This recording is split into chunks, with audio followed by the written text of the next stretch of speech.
and BS Environmental Science for yung sa kanila yung propagation ng plants. And then eventually, on the second phase of the project, we will come in for processing of the product. Okay, that's good po. Tama yung sinabi ni ma'am. They collaborate with environmental science faculty. But what I'm trying to share with you is food technology talaga sila. There is no collaboration at all with allied sciences that will eventually lead to second stage research, which is food sustainability.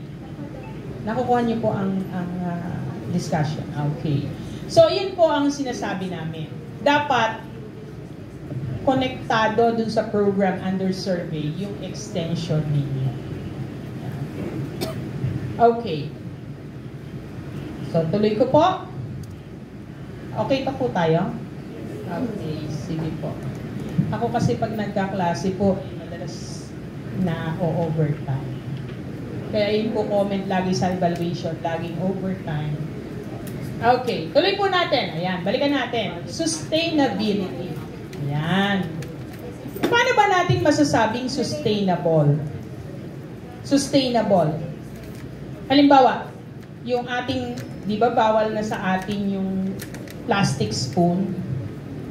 Ano ginagamit natin ngayon? Yung made of wood, bamboo ang material. Kasi sustainable siya. There is an assurance na may supply siya for a long period of time as compared to plastic. So, an extension activity is sustainable if it can last for a long period of time.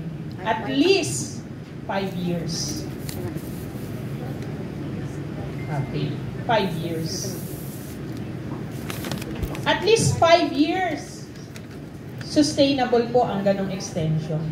Kaya ang tanong ko, ilang beses kayo pumunta mga taga-Bustos, ilang beses kayo nagbigay ng ganitong activity sa inyong recipient, benefactor, or partner? Ilang beses? 3. Yung 2, 3 na yan, ano ang interval? Yung isa, hindi ko nakatingin sa kisame. Yung isa, ma'am, parang bago pa mag-pandemic. Kailan nyo sinundan? Nung natapos pandemic, okay, galing nyo sa family planning, no? Lakas ng control. Di ba? Hindi po sustainable yung gano'n. Ibig sabihin ng sustainable on a regular basis. Kung pumupunta kayo doon quarterly, every quarter, 4 times in a year, nandun kayo. Kung nakalagay doon sa program nyo ng ang extension ay 5 years, dapat regular kayong pumupunta doon. So, kung sustainable, 5 years, pag 5 years na po ang extension, ang tawag namin doon ng mga accreditor, matured extension. Matured.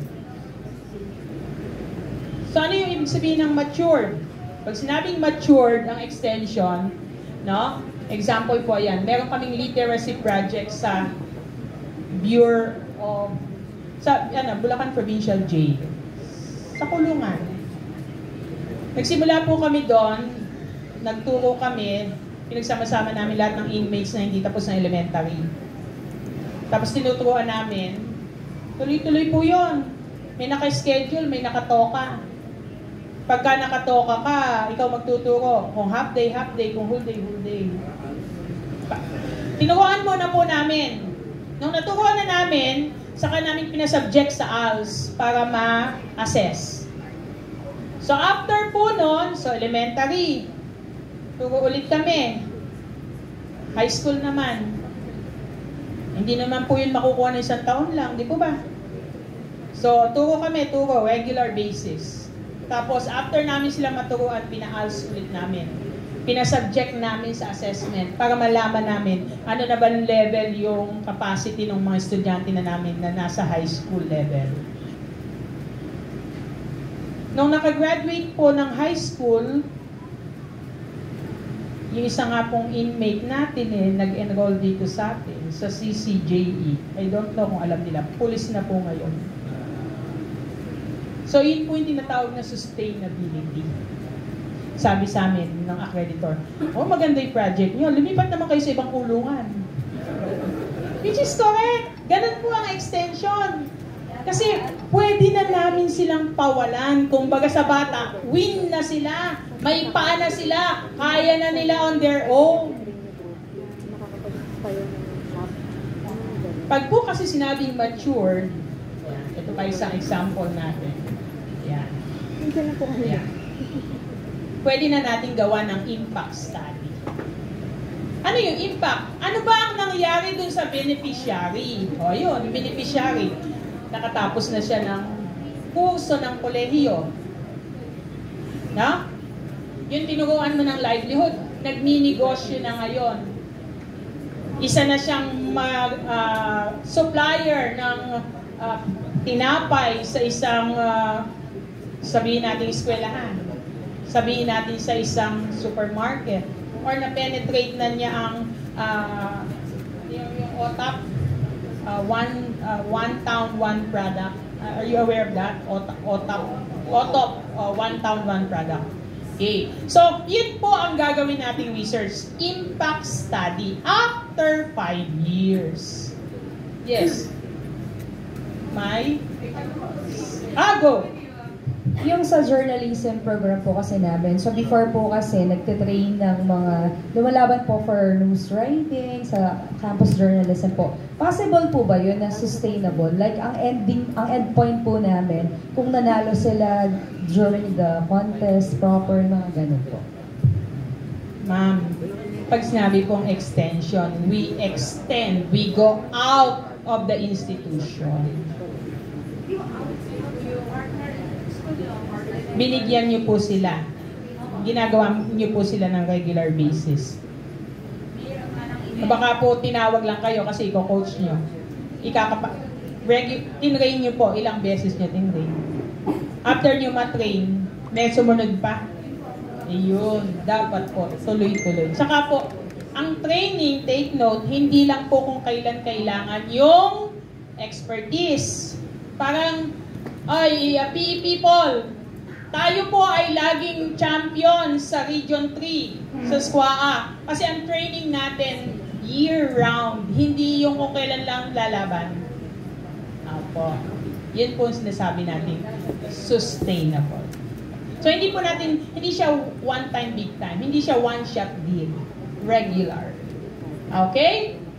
Okay po? Yes, sir. Kailangan po ba talaga 5 years? What if after 3 months, nakita namin sila nagninegosyo na? Sir, hindi po pwedeng maging mature ang extension ng 3 months. 5 years po. Apo. Minimum po yan. Ma'am, balik po tayo din sa industry. Kasi ma'am, sa Bustos po kasi, meron kaming partner, pero NGO siya. Nasa industry siya. Iniisip ko kasi ma'am, paano po kaya namin papasukan yung makapartner ng industry? Iniisip ko kasi ma'am, ano yung help na pwede namin ma-extend sa kanila? Knowing that they are already industry. Yung mga ganun po. Although meron po tayong TNA. Kung lumabas sa TNA nyo. Yun. Hindi nga po natin ma-determine unless otherwise we have conducted a TNA.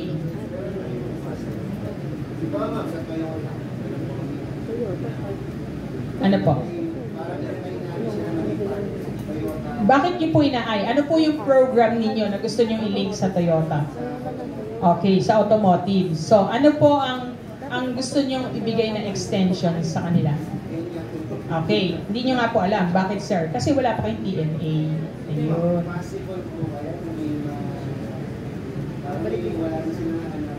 Oh, sir, hindi niyo masasabi kasi ganito. Iba't iba ang aspeto ng pagninegosyo. In terms of automotive, the skills, wala kayong question doon. But how they deal with the client, pwedeng pasukan po yon ng college that discusses, customer relations. So, pwede po yun. Kaya nga po, mamaya didiscuss sa inyo ni Ma'am Yoli, pwedeng isang extension program, marami kayong papasok na college. Mamaya po si Ma'am Yoli may sagot nun. Pag po diniscuss pa yung bababagin ako niyan. Morning po.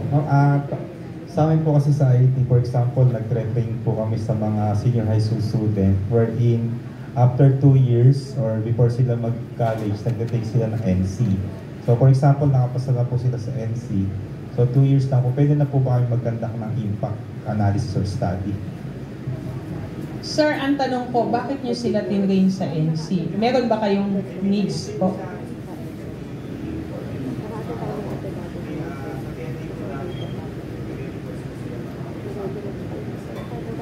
Opo. Opo. Okay. So, titingnan nyo po siya, nung tinrain nyo sila, gaano yung period bago sila na-hire? Kailan baka ma-lobat siya? After nila makakuha ng NC Type certification. C. Hindi ako type C charger. Kay Ma'am Lily. Na cellphone. Hindi sir, hindi po yun ang impact Video nun. siya. Kasi kung nakapasa, natanggap ba sa trabaho? Ay, hindi ko lang. Okay. Natanggap sa trabaho. Tama ba yung compensation na nakukuha niya base sa skills na pinrovide niya sa kanila? Mahaba po eh. Hindi naman siya makukuha ng mabilisan, sir. Kaya nga po sa ako at least 5 years ang isang extension program. May isa pa po akong sample. Ayan, yung Adapt a Daycare sa Barangay Mohon. Ayan.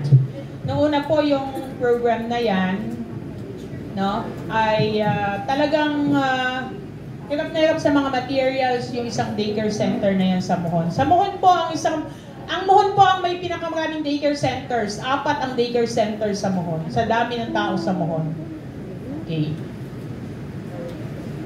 Noong una po wala silang mga materials. Malaunan, sinustain po ng eskwelahan. Unang-una po wala silang materials. Tapos yung kanilang pedagogy, hindi sila sabihin na natin, hindi sila masyadong maalam. So, binigyan po sila. Series po yan. No? Binigyan sila ng pedagogy, binigyan sila, kinapacitate sila para magturo sa ganung mga edad. Actually, ito nga po ang, I don't know kung napapansin nyo, sa mga katabi nating bansa at sa buong mundo, yung mga nasa DSWD, ang tawag natin daycare, that is child care, no? Child care education. Dapat po yan under ng DepEd. Dapat po yan under ng DepEd. Kasi po ang concept ng daycare is just to take care of the child while the parents are away working. Eh since tinuturuan po nila yung mga bata, kinapacitate na po namin sila. Ganito ituro yan. Hindi agad pinipilit magsulat ang bata, hindi agad binabasa yung